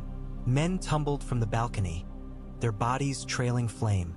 One crossbow, the bolt still notched, clattered to the floor and went off by accident, the shaft quivering in the rafters far from any target. "Up!" Daenerys shouted, already on her feet. "To arms!" Her cup fell, spilling its untouched wine across the table. Catelyn surged to her feet beside her, dragging a knife from her belt. Robb was already drawing his sword, the steel singing. Roose Bolton did not move for a heartbeat. His eyes flicked from Drogon to Walder to Robb, quick and calculating. Then he smiled, just a little, and reached for his own blade. The hall became a forge. Heat slammed into Daenerys' face, searing the hairs along her forearms. Smoke billowed, thick and choking, as Drogon's fire washed across the upper reaches of the hall. Shadows danced wildly on the walls. A tangle of men, flames, banners whipping like burning pennants. "Archers!" someone screamed. "Get the archers!" Robb vaulted the table in front of them, sword in hand, gray wind at his heels. The dire wolf hit the rushes with a snarl, his fur bristling, and crashed into the nearest Frey guard like a storm. Teeth found throat, blood sprayed, hot and bright. "Stark men to me!" Robb roared. "Shields!" Northern soldiers surged from the benches, some still wiping grease from their hands, others already reaching for blades they had refused to leave outside. Daisy Mormont swung herself over two startled Freys and planted her axe in the chest of a third, her face alight with fierce focus. Walder crouched behind the high table, his bony hands clutching at the wood. "Kill them!" he shrieked, spittle flying. "Kill the wolf! Kill the bitch! Kill them all!" Black Walder and his cohort were already moving. Their swords flashed as they turned on the northern guests with premeditated precision. One drove his blade into the back of a Manderly man who had just reached for his cup. Another slashed at Jeor, whose lurching grab for Daenerys had pulled him a half step away from the killing stroke aimed at her spine. The blade meant for her instead glanced off Jorah's mail. He grunted, twisting, and caught the attacker's wrist. Steel kissed steel. The Frey gasped as Jorah's counterstroke slipped under his arm. "Stay close," Jorah snarled to Daenerys, his shoulder already between her and the worst of the press. "I have dragons," she said. "And I have a sword," he snapped. "We'll use both." Above, Drogon withdrew his head, smoke trailing from his jaws. The balcony burned fiercely now, beams blackened, tapestries catching like dry grass. Men scrambled away from the edge, some aflame, others coughing. The crossbowmen who had not yet loosed their bolts were either dead or too busy beating at their own burning clothes to fire. On the opposite tower, outside, Regal shrieked in answer. His mind brushed hers, a hot, bright flare of anger. Viserion echoed, paler, but no less fierce. "No more hiding," she thought. "Burn what would have killed us. Leave enough stone that we can still stand." Drogon understood. He had never been patient with threats. The dragon swung his head along the wall, loosing shorter, more precise jets of flame. Arrow slits that had concealed archers became mouths vomiting fire. Men screamed and fell back, their bows forgotten. Below, Frey men-at-arms surged forward, emboldened or panicked she could not tell. They crashed into the hastily forming northern shield wall, steel ringing. The sound was different here than on open fields, denser, trapped, magnified by stone. Roose Bolton moved through the chaos like a shard of ice. He slid between men, his expression placid, avoiding the worst of the crush. When one of his own Dreadfort men lunged at a Stark soldier's unprotected side, Roose did not intervene. His eyes simply noted the blow, the red splash that followed. Then his gaze found Robb. The king in the north was ablaze amid the turmoil, his sword flickering as he parried and struck, gray wind worrying at his foes' ankles and throats. Several Freys lay dead around him, for more closed in. Roose's hand tightened on his sword hilt. Daenerys tracked the movement even as she ducked beneath the swing of a Frey's axe. Jorah's blade intercepted the blow meant for her, She felt the vibration through his arm as steel met steel. "Bolton," she hissed.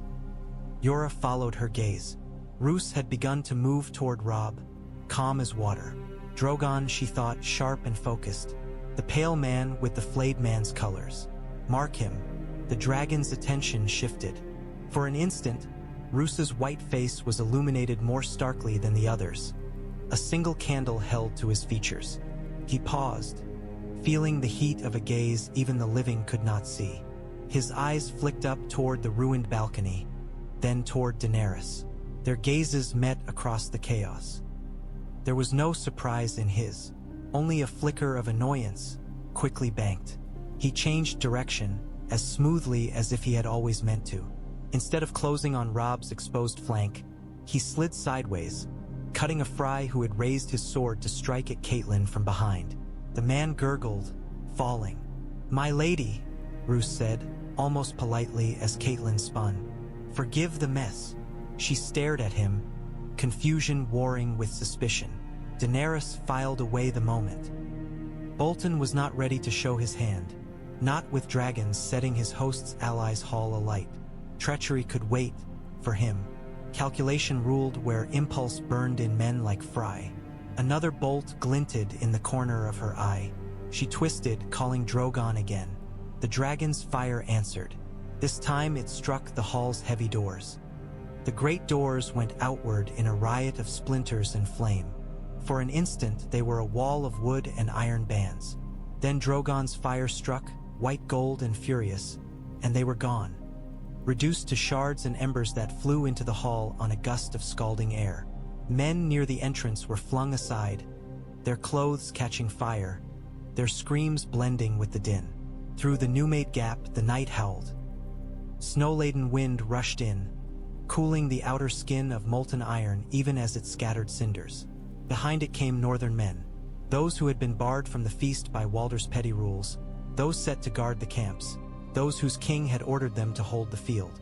They came with shields and spears and swords, their war cries rolling like thunder.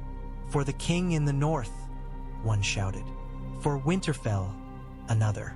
"For the bread and salt," roared Wendell Manderly, his jowls shaking. "For guest right," the concept, so important to these people, rang in Daenerys' ears even as she hacked at the arm of a Frey who had lunged for her. Jorah's blade intercepted the blow meant for her. She felt the vibration through his arm as steel met steel. Roose Bolton moved through the chaos like a shard of ice. He slid between men, his expression placid, avoiding the worst of the crush. When one of his own Dreadfort men lunged at a Stark soldier's unprotected side, Roose did not intervene. His eyes simply noted the blow, the red splash that followed. Then his gaze found Robb. The king in the north was ablaze amid the turmoil, his sword flickering as he parried and struck, gray wind worrying at his foes' ankles and throats. Several Freys lay dead around him. For more closed in. Roose's hand tightened on his sword hilt. Daenerys tracked the movement even as she ducked beneath the swing of a Frey's axe. Jorah's blade intercepted the blow meant for her. She felt the vibration through his arm as steel met steel. "Bolton," she hissed. Jeor followed her gaze. Roose had begun to move toward Robb, calm as water. Drogon, she thought, sharp and focused. The pale man with the flayed man's colors. Mark him. The dragon's attention shifted. For an instant, Roose's white face was illuminated more starkly than the others. A single candle held to his features. He paused, feeling the heat of a gaze even the living could not see. His eyes flicked up toward the ruined balcony, then toward Daenerys. Their gazes met across the chaos. There was no surprise in his, only a flicker of annoyance, quickly banked. He changed direction, as smoothly as if he had always meant to. Instead of closing on Robb's exposed flank, he slid sideways, cutting a Frey who had raised his sword to strike at Catelyn from behind. The man gurgled, falling. "My lady," Roose said, almost politely as Catelyn spun. "Forgive the mess." She stared at him, confusion warring with suspicion. Daenerys filed away the moment. Bolton was not ready to show his hand, not with dragons setting his host's allies' hall alight. Treachery could wait, for him. Calculation ruled where impulse burned in men like Frey. Another bolt glinted in the corner of her eye. She twisted, calling Drogon again. The dragon's fire answered. This time it struck the hall's heavy doors. The great doors went outward in a riot of splinters and flame. For an instant they were a wall of wood and iron bands. Then Drogon's fire struck, white gold and furious, and they were gone, reduced to shards and embers that flew into the hall on a gust of scalding air. Men near the entrance were flung aside, their clothes catching fire, their screams blending with the din. Through the new-made gap the night howled. Snow-laden wind rushed in, cooling the outer skin of molten iron even as it scattered cinders. Behind it came northern men, those who had been barred from the feast by Walder's petty rules, those set to guard the camps, those whose king had ordered them to hold the field. They came with shields and spears and swords, their war cries rolling like thunder. "For the king in the north," one shouted. "For Winterfell," another. "For the bread and salt," roared Wendell Manderly, his jowls shaking. "For guest right." The concept, so important to these people, rang in Daenerys' ears even as she hacked at the arm of a Frey who had lunged for her. Jorah's blade intercepted the blow meant for her. She felt the vibration through his arm as steel met steel. Black Walder fought like a man who knew his moment slipping. He had carved a bloody path through the first ranks of northern men who had risen, his sword a blur, his face set in a fierce, almost joyful grin. He moved now near the high table, boots slipping in the mess of spilled wine and blood. He lunged at Robb, their blades meeting with a clash that vibrated up the king's arm. Robb parried, teeth gritted, eyes locked on his foes. "You should have stayed south, boy," Black Walder spat. "Wed your little lion bitch or whatever girl you fancied. Old Walder doesn't forgive. He only waits. And yet here we stand," Robb said. "You wear the waiting that nearly killed us." His sword slid low, then up, seeking the gap in Black Walder's mail. The Frey twisted, their shoulders brushing. Black Walder's knife flashed in his offhand, stabbing toward Robb's side. Grey wind hit him from behind. The direwolf's weight was a boulder, his jaws a vice. Black Walder's cry died under the wet crunch of ribs giving way. His knife fell from nerveless fingers. Grey wind shook his head savagely, worrying the body until it stilled. Robb staggered, catching himself on the high table. His hand came away slick with blood that was not his own. "Good," he rasped to the wolf. "Good boy." Near them, Walder scrabbled backward, his chair overturned. He crawled, crab-like, trying to put overturned benches and dying men between himself and the chaos. "You can't do this," he shrieked. "Guessed right. Bread and salt. Welcomed you. You aimed crossbows at our backs," Catelyn said, her knife gleaming red in her hand. Her face was white, her eyes burning. "You poured wine and set men to stab us while we sat. You have done with guest right, Lord Frey." I, Walder's mouth opened and closed.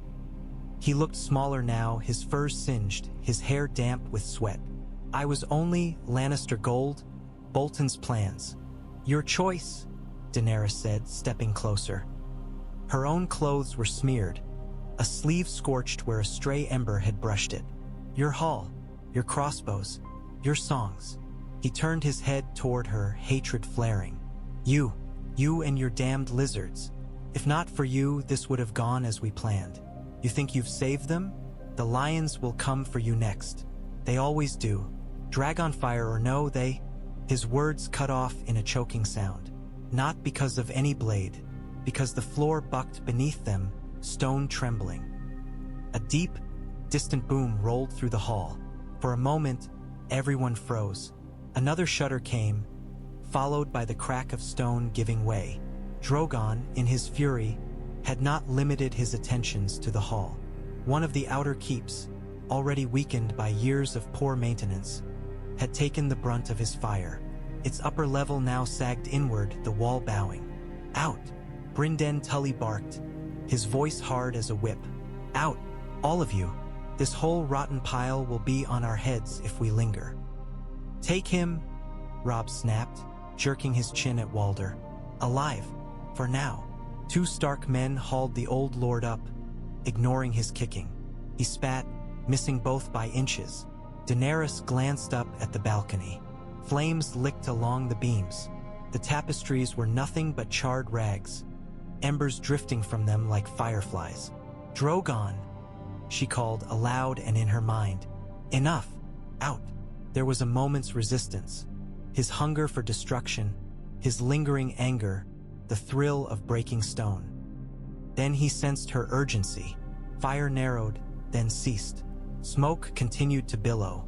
The hall filled with movement as men dragged wounded comrades, snatched up what they could, and spilled out into the night. The cold hit Daenerys like a wall when she stepped through the ruined doors, a shock after the furnace. Above, Regal and Viserion circled, their eyes bright in the dark. Drogon landed heavily in the yard, snow hissing under his claws, his sides heaving. Daenerys placed a hand on his shoulder, feeling the heat radiate through her gloves. "Good," she murmured. "Enough." For once, he shared her sense of limit.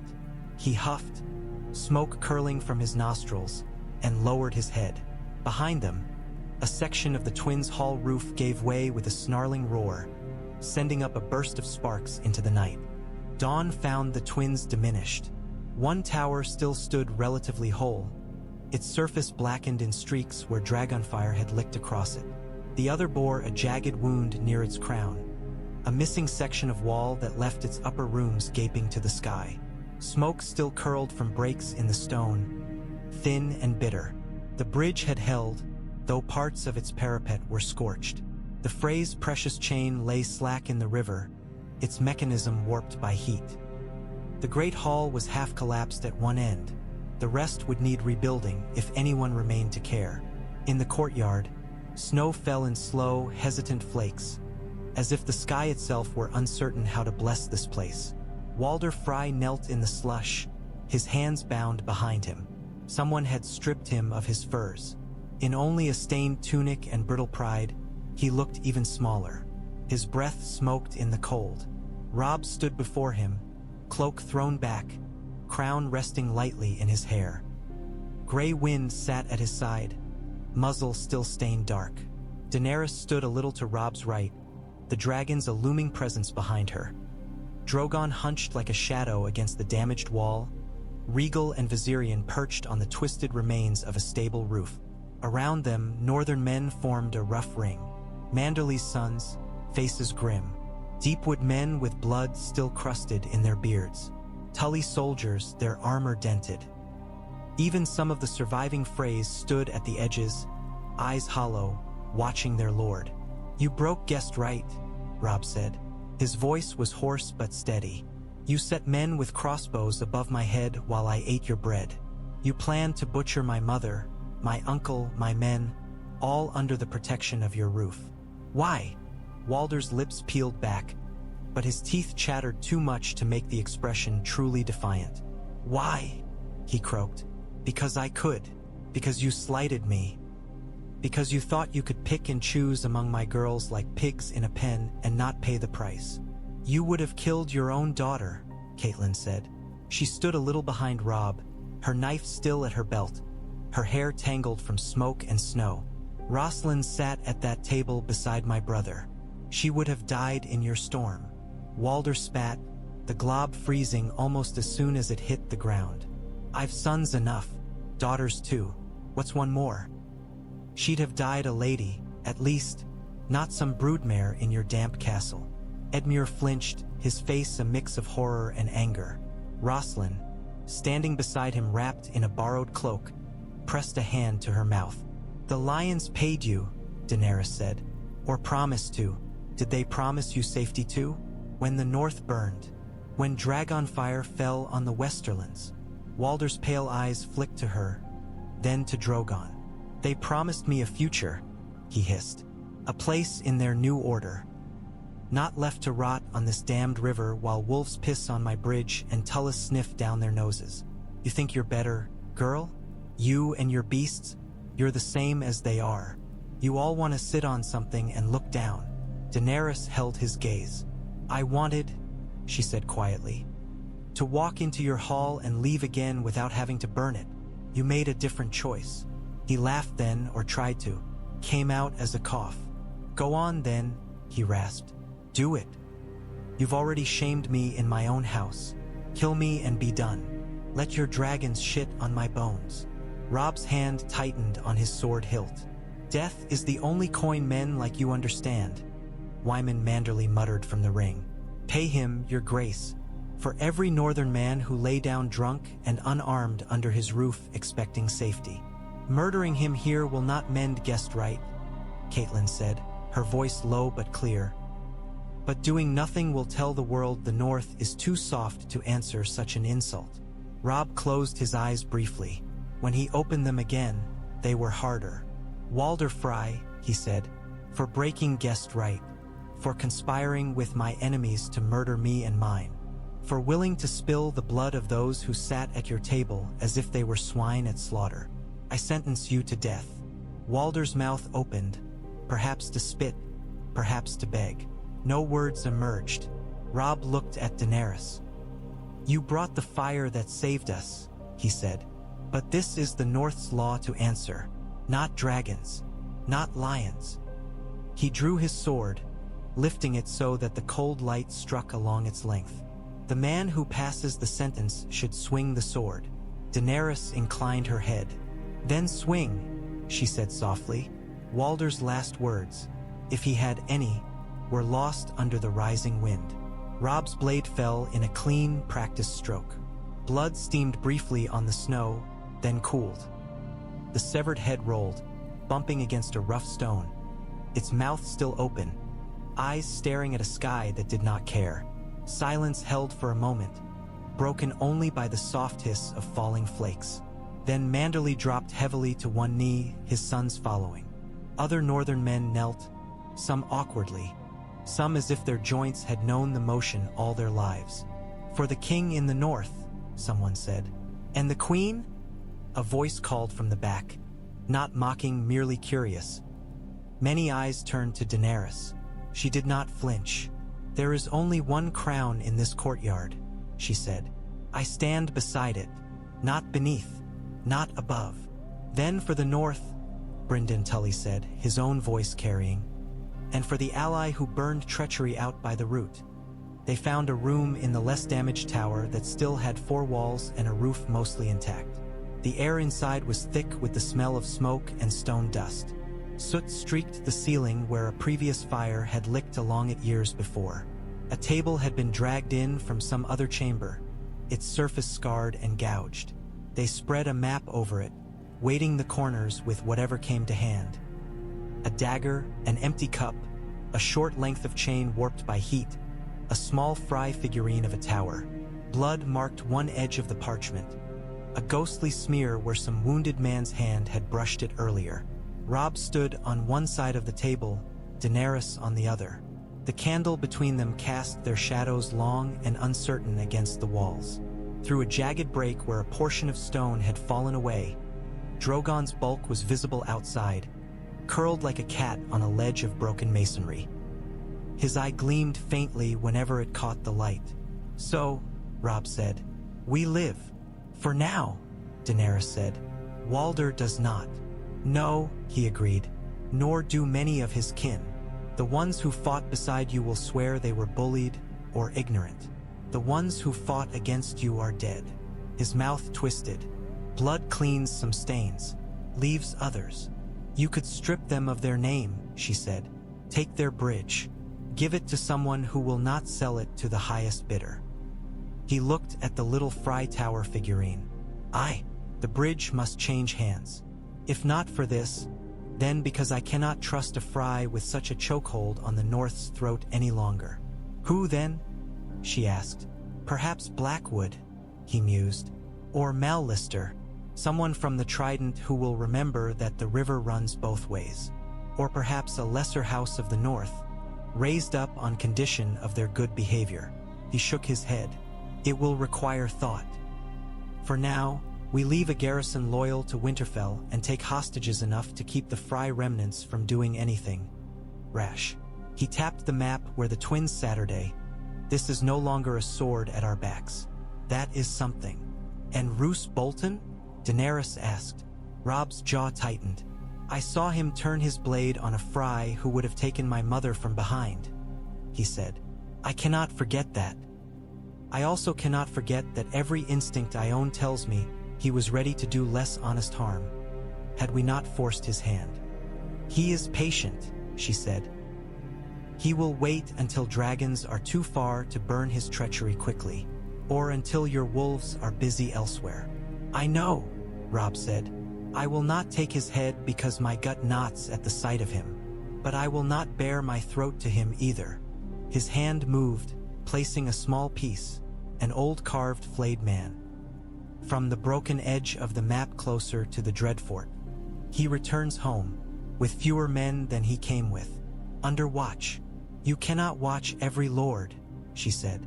No, he agreed, but I can watch the ones who make my skin crawl. Outside, Drogon shifted, his tail scraping stone. Sparks drifted from where his breath touched a bit of char. Daenerys traced a line from the twins southward. This will echo, she said. News will spread. A planned massacre turned on its head. A lord of an old house slain for breaking guest right. Dragons burning a great hall that would have been your tomb. It will make the wary more wary, Robb said. Some will say I bring chaos in my wake. Others will say you do. Let them, she said. Chaos was coming regardless. We have simply chosen this once who it devoured. He smiled at that, tired but genuine. You speak like you've done this before. I have stood in halls where men expected chains instead of freedom, she said. I have watched cities tremble when they realized their masters were less necessary than they'd believed. This is not so different, only colder. He leaned on the table, hands braced on either side of the candle. The light carved hollows under his eyes. The North owes you much, he said quietly.